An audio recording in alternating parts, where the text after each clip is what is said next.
जैसा कि आज हम बात करने वाले हैं सारणी के बारे में, डिटर्मिनेंट के बारे में कि सारणी क्या होता है, सारणी के लिए जो शर्त होती है वो क्या किस प्रकार डिफाइन होती है, और जो हम सारणी के लिए जो किस चिन्ह का प्रयोग करते हैं और इसके निरूपण के लिए जो कोफिशिएंट काम में लिया जाता है उसको किस प्रकार डिनोट करते हैं। तो सबसे पहले बात करें सारणी के लिए, तो सारणी के लिए सबसे पहले हम जानते हैं कोई भी अवयव होता है। जैसे हमारे पास कोई भी अवयव है ए मान लिया, अब उसकी शर्त क्या होगी।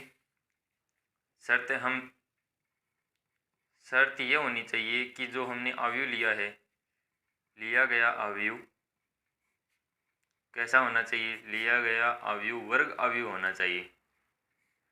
लिया गया अवयव वर्ग अवयव होना आवश्यक है। वर्ग अवयव का मतलब जिसमें पंक्तियां और स्तंभों की संख्या क्या हो, पंक्तियां किसके बराबर हो, स्तंभों की संख्या के बराबर हो, तो वह वर्ग अवयव होता है। अब ये तो हो गई इसकी शर्त कि वर्ग अवयव होना चाहिए। अब इसके साथ साथ क्या होना चाहिए, जैसे हमने मान लिया व्यापकता के अंदर हमने टू बाई टू का जो अवयव मान लिया, वर्ग अवयव कुछ इस प्रकार होगा, A11 स्मॉल आएगा इसके अंदर, A12 A21 A22, ये हमारे पास हो गया 2/2 का वर्ग अवयव। अब जो हम कहें कि इस अवयव का सारणिक क्या होगा, तब अवयव ए का सारणिक, तो ए के सारणिक से मतलब है पहले बात तो वर्ग अवयव होना चाहिए। अब वर्ग अवयव इस वाले चिन्ह को क्या करेंगे, हटा देंगे और सीधे जैसे हम किसी भी संख्या का मोड लिखते हैं, जैसे ए का मोड, उसी प्रकार क्या कर देंगे, इस पूरे के क्या लगा देंगे, मोड। तब ए का सारणिक हमारे पास क्या बनेगा, ए का सारणिक बनेगा।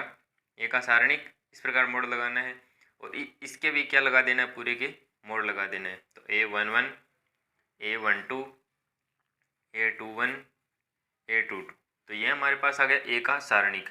अगर इसी की जगह हमारे पास क्या हो, 3/3 का मैट्रिक्स हो, यदि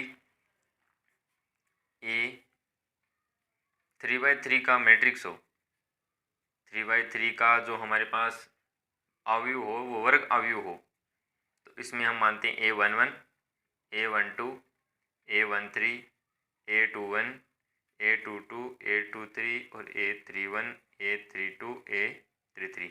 अगर इसका निकालना चाहें तो सेम जो हमने मोड इसके लगाए वही इसके लगा देंगे, तो हमारे पास क्या आ जाएगा, तब अवयव है ए का सारणिक, तो वह हमारे पास बनेगा कुछ इस प्रकार मोड लगाना है, A11 A12 A13 A21 A22 A23 और A31 A32 A33, यह हमारे पास आ गया जो अवयव ए का सारणिक है। अगर हमें 4/4 का दे दिया जाए तो हम करना क्या है, उसको मोड लगाना है दोनों तरफ, और शर्त ये होनी चाहिए कि वो वर्ग अवयव होना चाहिए, दिया गया जो अवयव है वह वर्ग अवयव होना आवश्यक है, तभी वह सारणिक बनाएगा। अब हम बात करें इसके निरूपण की, जो सारणिक का निरूपण है वह किस प्रकार करेंगे। सारणिक का निरूपण कहने का मतलब इसको दर्शाएं तो किसके द्वारा दर्शाएंगे। अब जैसे हमने कोई भी अवयव लिया था, ए लिया था, क्या लिया था, अवयव ए है, ये हमारे पास क्या है, अवयव है। तो इसको अवयव ए के जो सारणिक का निरूपण है, तब